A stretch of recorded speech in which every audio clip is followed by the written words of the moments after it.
100 दिन में पूरी तरह बदल गया पीएम मोदी का अंदाज। जर्मनी दौरे पर गए पीएम ने बता दिया भारत झुकेगा नहीं। पीएम मोदी के दौरे की भारत से ज्यादा दुनिया में चर्चा है। 100 दिन के भीतर भारत कितनी तेजी से बदला, पीएम मोदी का अंदाज भी बदल गया। विदेशों में उनका भाषण देने का तरीका भी बदला और आत्मविश्वास भी बदल गया। असल में पीएम मोदी पहले झुककर कहते थे कि भारत आइए निवेश करिए, लेकिन इस बार पीएम मोदी का अंदाज था भारत अब झुकेगा नहीं। भारत में जो निवेश नहीं करेगा वो पछताएगा। अचानक इस बदलाव के पीछे क्या कारण है? अचानक भारत के पीएम का आत्मविश्वास इतना कैसे बढ़ गया? यूक्रेन और रूस के बीच जो हुआ उसमें मोदी सरकार का स्टैंड भारत के काम आया। जब रूस से रिश्ता तोड़ने का दबाव अमेरिका भारत पर डाल रहा था, तब सरकार दोस्ती का हाथ आगे बढ़ा रही थी। हालांकि भारत ने किसी युद्ध को बढ़ावा देने वाले दोस्त का साथ नहीं दिया, लेकिन युद्ध के हालात में दुश्मन और दोस्त दोनों का साथ दिया। दिल्ली में बैठकर फोन पर बात की, जिसके कारण दुनिया ने भारत का लोहा माना। जर्मनी भारत से ज्यादा विकसित देश है, डेनमार्क भी भारत से ज्यादा विकसित है, लेकिन ऐसे देशों के पास राजनीतिक विल पावर भारत जैसी नहीं रही। मोदी जैसे फैसले लेने की हिम्मत नहीं है। अमेरिका ने जब भारत से कहा कि रूस से तेल मत खरीदो, तब भारत ने तेल खरीद कर दिखाया कि हम झुकेंगे नहीं। हम समझाते हैं पीएम कितना बदल गए हैं। पहले कहते आप भारत आए, सरकार आपकी मदद करेगी, आप निवेश करिए, हम हर सुविधा देंगे। अब मोदी ने कहा भारत ग्लोबल बन रहा है, आप भारत में निवेश नहीं करेंगे तो पछताएंगे।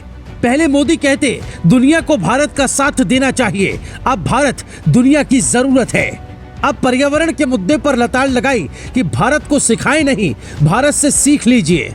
हम पेड़ों की पूजा करते हैं, नदियों को माँ कहते हैं, भारत कभी तबाही की वजह नहीं बनता।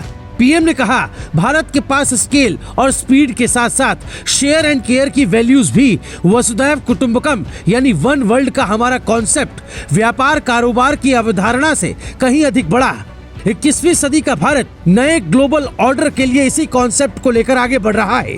हम ऐसा क्यों कह सकते हैं कि भारत का अंदाज बदल गया है? वो इसलिए क्योंकि ग्रीन एनर्जी के मामले में जर्मनी पूरी तरह से भारत पर डिपेंडेंट देश बन गया है। दरअसल जर्मनी समेत पूरे यूरोप में कोयले को बाय बाय कहने का वक्त आ गया है। ऐसे में सबको चाहिए ग्रीन हाइड्रोजन ऊर्जा। जर्मनी 17 साल बाद यानी 2045 तक पूरी तरह से कोयले का इस्तेमाल नहीं करेगा। ऐसे में मोदी का सम्मान उन्हें करना होगा। पर्यावरण बचाने के लिए भारत ही दुनिया को रास्ता दिखा रहा है और विकल्प भी बनेगा। जो लोग भारत का मजाक बनाते थे वो आज खुद मजाक बन गए हैं। और उस पर भी मोदी ने साफ कहा 5 से 6 साल पहले हम कैपिटा डेटा इस्तेमाल करने में सबसे पिछड़े थे, लेकिन आज तस्वीर एकदम बदल गई है। आपको याद होगा जब मैंने डिजिटल इंडिया की बात की थी तो कुछ लोग कई तरह के सवाल उठाते थे। हिंदुस्तान में डिजिटल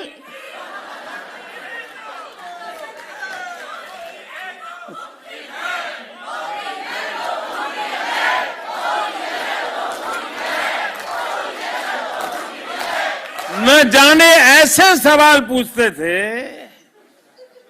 लेकिन आज मैं कहना चाहता हूं दोस्तों, 5-6 साल पहले हम पर कैपिटा डेटा कंजम्पशन के मामले में दुनिया के सबसे पिछड़े देशों में से एक थे। ये मैं बहुत दूर की बात नहीं कर रहा हूं, 5-6 साल पहले। लेकिन आज स्थिति एकदम से बदल गई है। अनेक बड़े देश मिलकर जितना per capita mobile data consume करते हैं उससे ज्यादा हम भारत में करते हैं। इसने भारत के गांव और गरीब को तो एम्पावर किया ही है, बहुत बड़े डिजिटल मार्केट का गेट खोल दिया है। और यही तो है नए भारत की रियल स्टोरी। दुनिया में भारत की तारीफ इसलिए हो रही है क्योंकि भारत ने खुद की ताकत के साथ दुनिया को ये बताया है एक भारत ऐसा भी है जो दूसरों की मदद करता है और जरूरत पड़ती है तो जवाब भी देता है और देश के साथ दुनिया को रास्ता भी दिखाता है। 21वीं सदी के तीसरे दशक की सबसे बड़ी सच्चाई ये है कि आज इंडिया इज गोइंग ग्लोबल। आज विश्व में गेहूं की कमी का सामना दुनिया कर रही है। फूड सिक्योरिटी के लेकर के दुनिया में बड़े बड़े देश चिंतित है। उस समय हिंदुस्तान का किसान दुनिया का पेट भरने के लिए आगे आ रहा है। जो संकट लेके आते हैं, संकट उनको मुबारक, सॉल्यूशन लेकर के हम आते हैं, दुनिया का छाय छायकार हो जाता